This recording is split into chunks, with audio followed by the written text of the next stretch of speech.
Hi guys, so I'm back with fermenting for the spring season, and today I'm going to walk you through fermenting Daikon, which is a member of the radish family. I actually grew up eating these, however they were not exactly prepared in the healthiest way, and on top of that, well, first I don't think they were even naturally fermented to create that pickly taste, and they were yellow. And I believe the yellow sometimes came from turmeric, but most times came from a lake, artificial color. So I'm excited to be sharing how to do this naturally and still be able to get that pickly radish. All right, so what you're going to want is just going to be the produce, some salt, and some jars to throw your ferment into.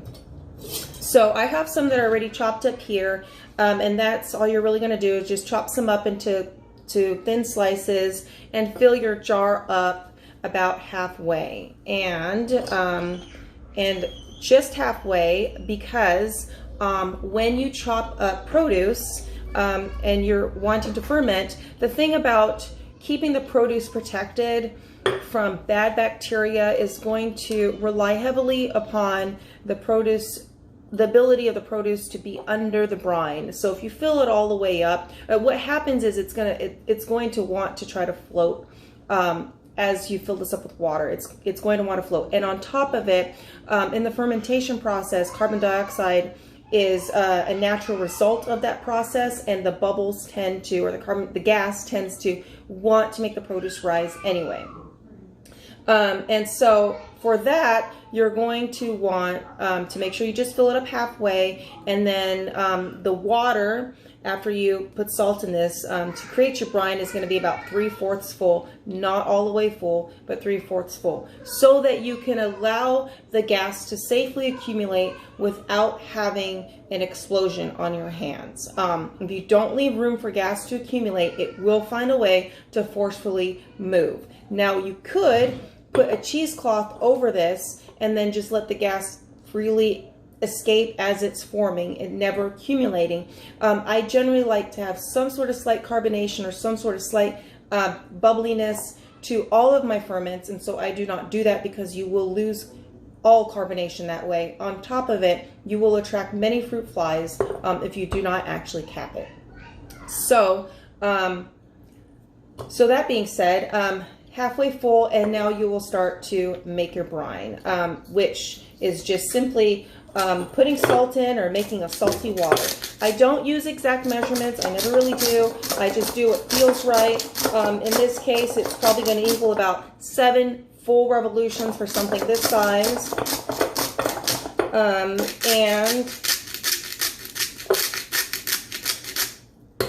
And then I'm going to fill it up with water, like I said, 3/4 full, which I'm going to do right now.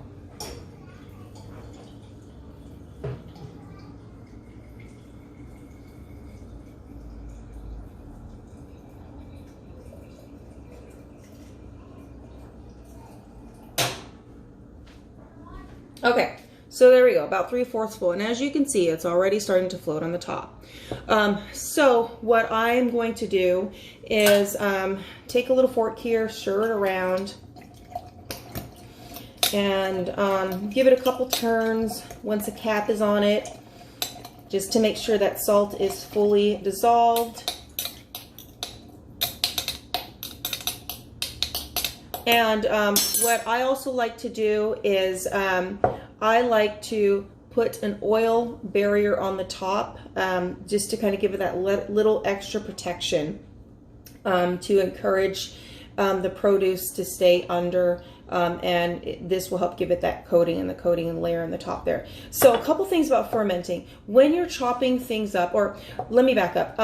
When you are fermenting something like leafy greens, cabbage, if you want to make sauerkraut or kimchi, what you're going to typically need to do is you need to bruise the produce. And you have to do that because you have to break the outer coating, you have to break the enzyme so that the sugars and the starches can release and they can convert over into that lovely probiotic and allow for fermentation to actually be successful.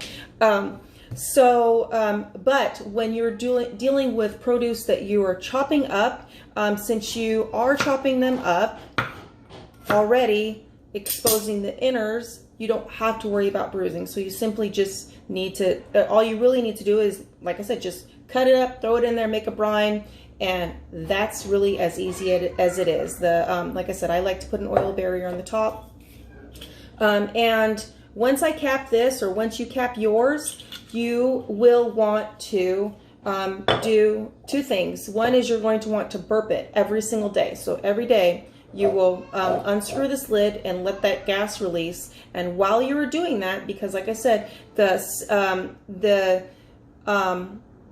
health of the ferment relies heavily on it staying under the brine, you are also going to want to take a little spoon or fork and push everything back under the brine. Recap it, put it in your drawer in a dark, warm place. I tend to do mine right here next to the stove, and do the same thing the next day.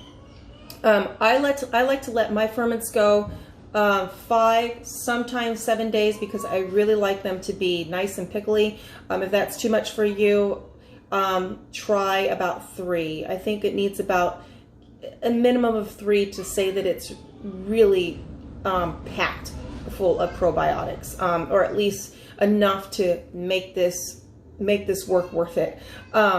So anyways, and that's it. So there you go. Fermented radishes. All right, guys. Goodbye for now.